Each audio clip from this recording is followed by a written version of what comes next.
Hello, I am Dr. Rayanne Ramsey, and I would like to welcome you on behalf of Mission College to the annual Women in Leadership Changing the World Awards.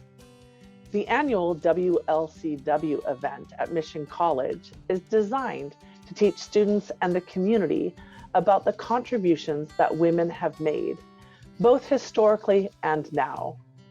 It celebrates diversity and inclusion, and it recognizes the importance of seeing success in all of those who have helped change the world. It is about learning a more complete and whole history where the contributions of women from every walk of life is acknowledged, memorialized, and honored.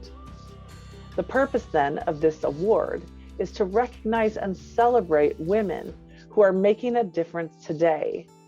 They are making contributions in their fields of study, in their areas of service, and in their communities. This year's honorees are CEO of the Oakland-based nonprofit Safe Passages, Josefina Alvarado Mena. So when I ended up in my current seat in the nonprofit, I just really loved the autonomy that I had. And the ability to really be innovative, to build my own team, to mentor young professionals.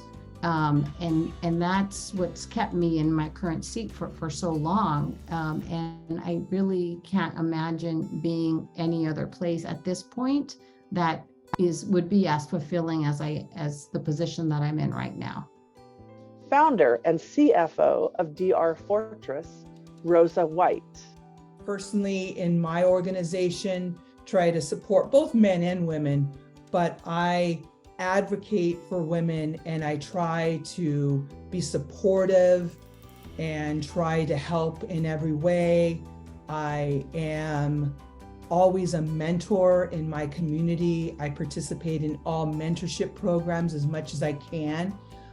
Just because I really want to raise awareness for women and bring our leadership abilities up and growth up in any industry.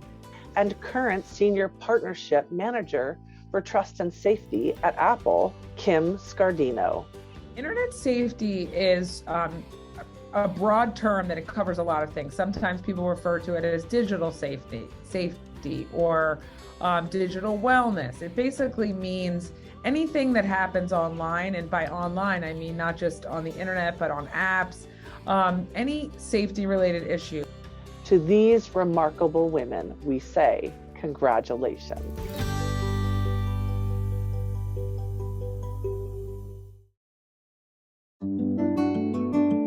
Josefina Alvarado Mena always knew she would become an advocate.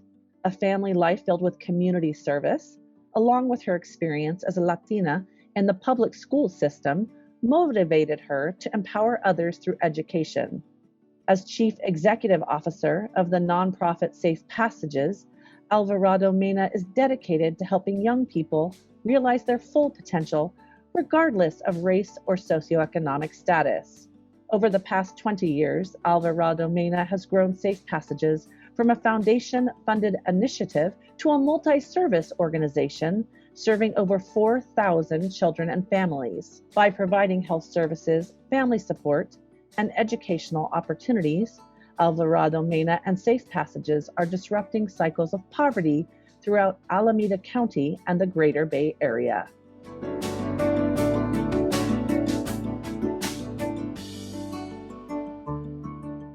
I attended Oakland Public Schools for my K through 12th grade education.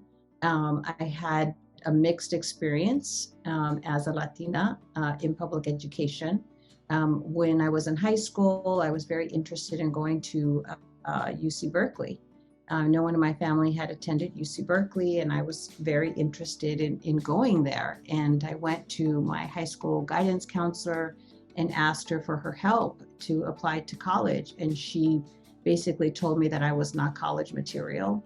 I went on my own and found the applications and applied on my own, and I was admitted to UC Berkeley.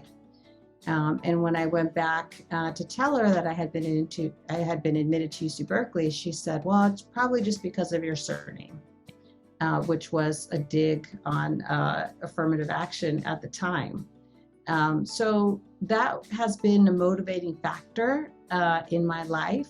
I went on to law school at Berkeley, studied civil rights and education law, and was very fortunate to receive a graduate school fellowship from Echo and Green. And my project was called the Education Empowerment Program.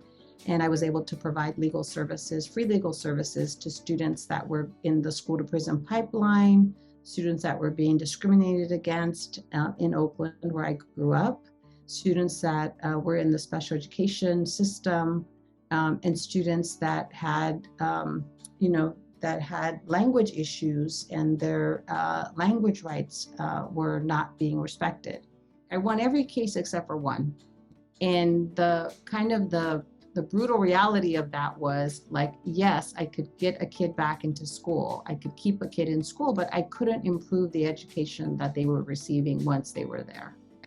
And so then that, kind of led me to really think about, do I want to do this like one student at a time? And in doing this part of the work, like, I couldn't guarantee that that student was going to get a quality education or that that student was going to graduate. So I spent, a lot of time educating community members about their rights in education, and also did a lot of policy advocacy work. And in that policy advocacy, was invited to go and work at Oakland Unified School District. And from that seat, I was recruited to come and work for Safe Passages.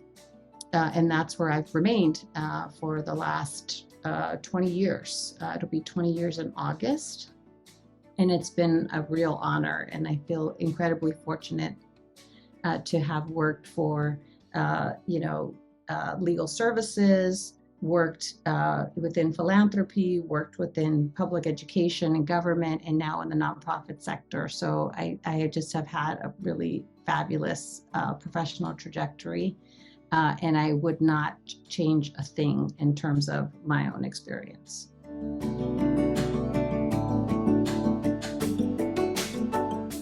Women are often underestimated. And that puts us in a position to excel in terms of our work, our leadership. I think we come to the table with a collaborative orientation. Often, I think we come to the table in a way that is very nurturing in terms of the people that are around us.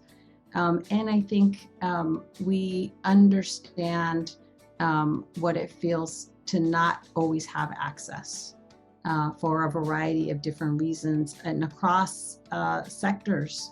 And that gives us, I think, the ability to be very empathetic, and also to understand that, again, we don't have the answers, we don't have all the solutions, but we're coming in partnership to work in a multidisciplinary way to really create the best solutions and to reimagine what's possible. I think women have amazing imaginations, and that's a huge part of this work.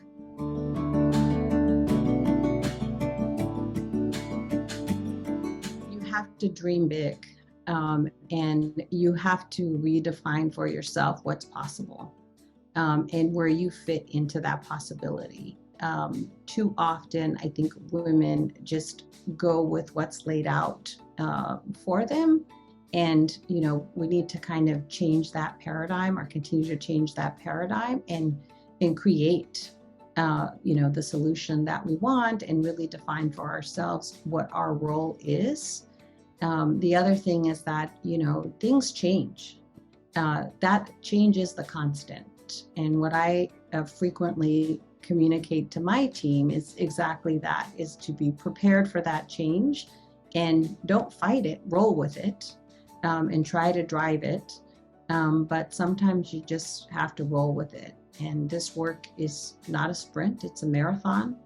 And, in life and in your profession, you have to constantly train for the marathon. So that way you're in it all the time.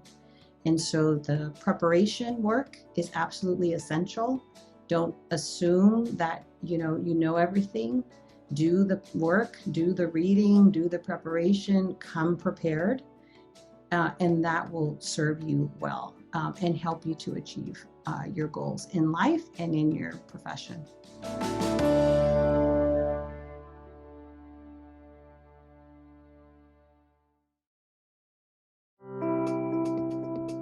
Rosa White began her career in Silicon Valley and took her love of tech with her to Hawaii.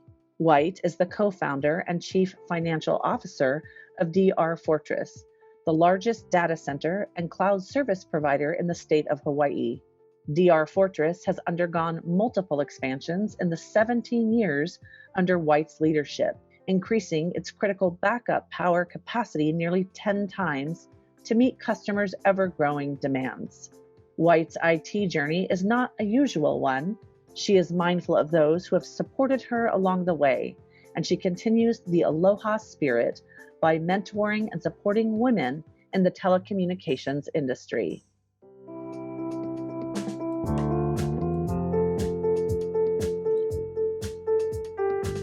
My background is actually in accounting. I got an accounting degree from Santa Clara University, and I received a CPA, and I began my career in the Bay Area working for KPMG in public accounting. And I was involved in various early .com initial public offerings. And when we moved out here in Hawaii in 1998, you took me out of the Silicon Valley, but the Silicon Valley just was in my heart. So as a consultant here in Hawaii, I was still attracted to the startups. So there was an internet data center that was starting here in Hawaii, and I was just attracted to the industry and in IT. So I began my finance career, and as the company grew, I just grew more involved in the business. Eventually, it was acquired by a company called Equinix, and I stayed on with the business. And eventually, my partners and I did a management buyout of the Honolulu business. And that's when I renamed it DRFortress, and I became the official co-founder of the business and the CFO. So that's kind of how I went from being a Silicon Valley CPA to coming to Hawaii and starting a business and starting a startup in Hawaii in the IT industry, which isn't a very normal pathway for a Hawaii business. But I was able to do it and have both my Hawaii dream and have my Silicon Valley dream as well.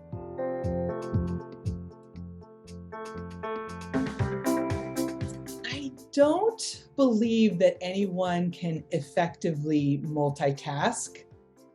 However, I believe that women, more than men, actually have the capability of juggling multiple tasks at one time. And we have the ability to look at a collective group of projects and problems that we're working on and be able to evaluate them on a broader perspective and be able to kind of evaluate if there is any sort of a source issue or concern causing these problems. But what I noticed from my experience is that women are usually more likely to seek advice and go to multiple sources to seek solutions. They don't have their egos get in the way and try to solve the problem from themselves. I've seen more collaborative work groups being created, and just a healthier balance between interdepartmental groups trying to solve problems. And I see that more in organization or departments where there's women managers and women leaders. And I think that having women leaders be more involved and running those departments are just kind of a healthier and happier place to work. So I'd like to see more women be in leadership roles.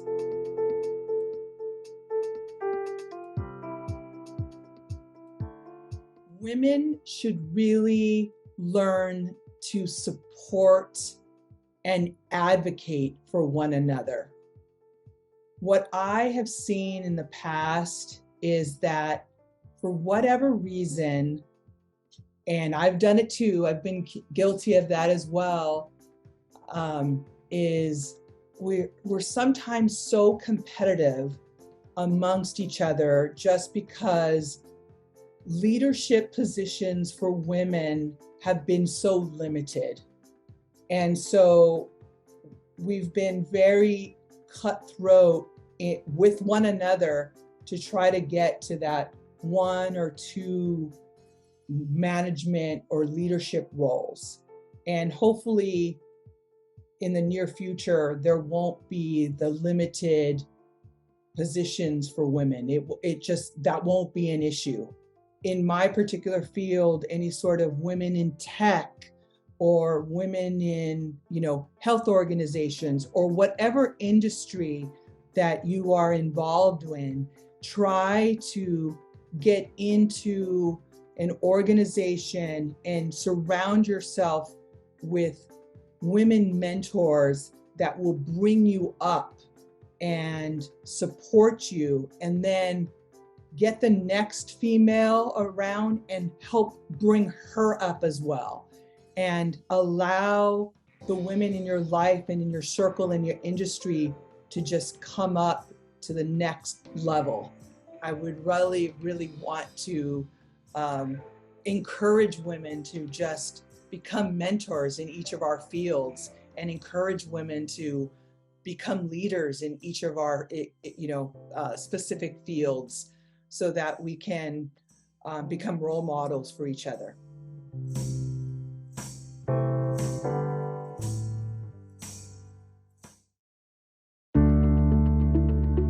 The Telecommunications Act of 1996 not only launched the internet, but Kim Scardino's career.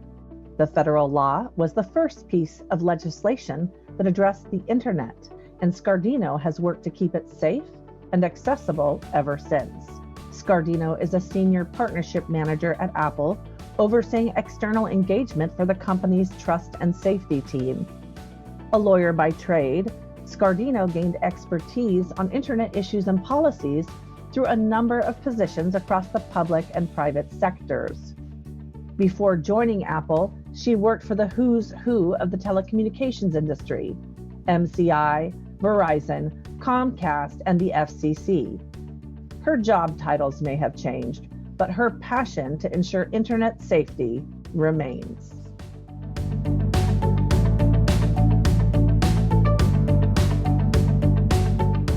I quickly rose up to handle New York State regulatory issues for MCI. But when I first started, one of my first assignments was to actually make a bunch of binders for the arbitration. And even though I was a law school grad, I was like, okay, whatever's needed. I made the binders, and my manager at the time was like, you really did an amazing job with those binders. Would you want to take on this next project? So I feel like, just pitching in, doing whatever was needed when I first started, when I was a new lawyer for the company, really kind of set me on a good course. Plus I had an incredible mentor. I ended up working there for 8 years, went to the federal team in Washington, D.C. I had started in New York and went to Washington. And there I really gained the confidence of handling matters before the Federal Communications Commission, supporting a business unit. And it allowed me to then move on to other things.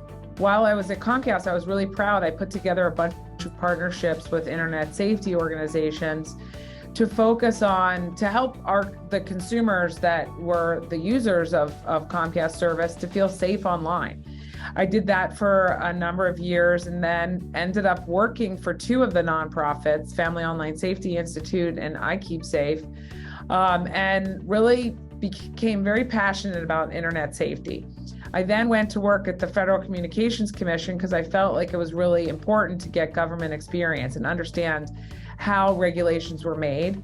Some of the work that I did at the FCC working on broadband for schools and libraries led me to Apple.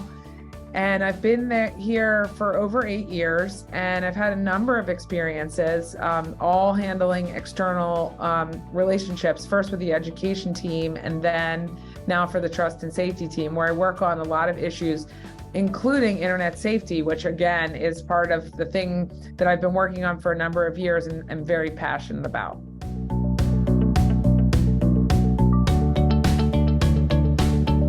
First of all, women make up half of the population, so there's no reason that women shouldn't be in leadership positions the same number as men.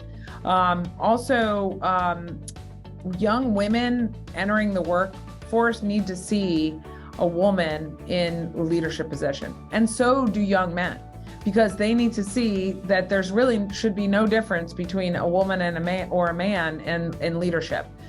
I believe that any table where decisions are being made, a woman should be there. She should have a seat at the table and be part of the conversation, because a woman brings a unique perspective to the conversation and the discussion, and it can only be more valuable. I mean, one of the things that at all the places I've ever worked, which I've been very fortunate enough, I've never felt like I didn't have a seat at the table, wasn't included in something. And I always try to pay it forward and make sure that every single thing that we do, that there are equal representation between men and women.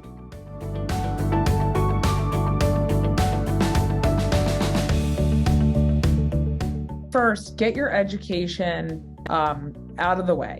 Finish up your education. At the time when you're in it, you may think, this is completely overwhelming. I can't do all of this. And you can work while you're, in school, but finish it up. I have lots of friends that regret not finishing up their education. Second, I would say, when you're given an opportunity to do something, do it well. Work very hard. Don't try to go to the shiny object that everybody else is working on and say, I want to be on that project. If you're given an opportunity to work on a project, just do it. When I first started working on internet safety issues, no one was working on it, where at the company I was at the time.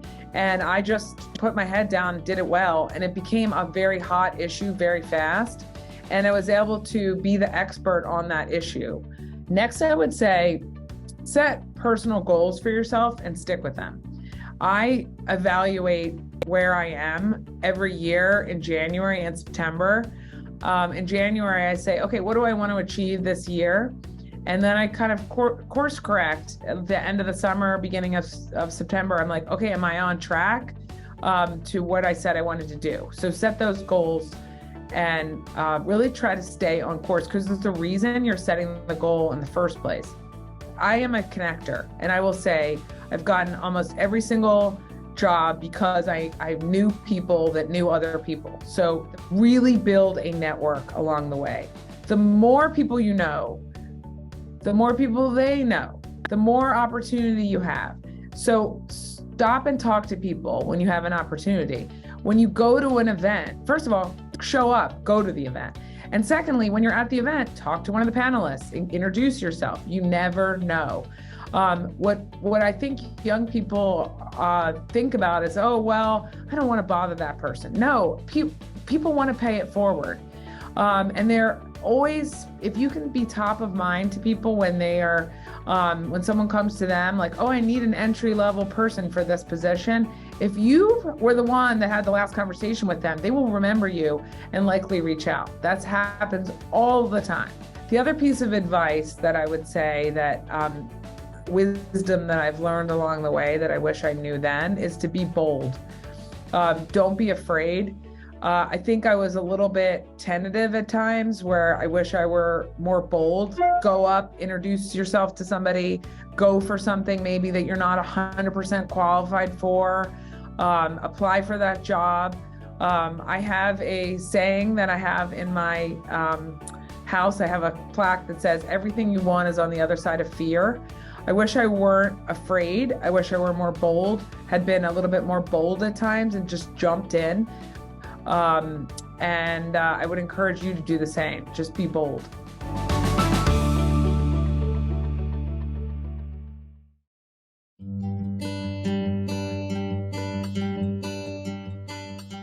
The role of leadership is to create other leadership. And we are always, or should always be working to replace ourselves. And part of that work is really about helping people to remove the barriers that are preventing them from doing their best work. I also believe good leadership listens and learns and never assumes that we have all the answers. We're learning what the answers should be, and we're learning from the people that we serve. You don't want to be afraid to take risks. You should always challenge the norm. You should embrace change. And one of the things that I always do is I surround myself with smart people that I both trust and I know that have my back. And always celebrate the wins, even small ones, so that you can really enjoy not just the win, but just the path that you're on and the journey that you're on. There are 4 components for good leadership, based on my experience. First is clear communication. Second, I would say empowerment. Third, empathy. And fourth, just general support. And I'll elaborate on what I mean by those. First, on clear communication, I think it's important for a leader to be very clear on what the priorities are, whatever the project is, understanding the priorities. And I have learned through my experience to ask if it's not clear about where we're going, to ask. Next, I would say empowerment, and having a leader that allows you to be empowered in your position. So you have a job to do, and like having somebody that empowers you to do that job, doesn't micromanage, it just sets you up for success. Next, I would say empathy. And by empathy, I mean being approachable and being understanding when personal things happen. I mean, we're all humans, like things happen. Finally, I would say supporting. So especially when you work at a company or you work in a large organization, it's really important to have somebody that's there to support you and have your back when things go right and wrong. Thank you for joining us today as we celebrate these remarkable women who are continuing to make a difference in the world. If you would like to learn more about this annual event or about the contributions of other remarkable women, please visit us at www.womenleaderschangetheworld.com. Thank you.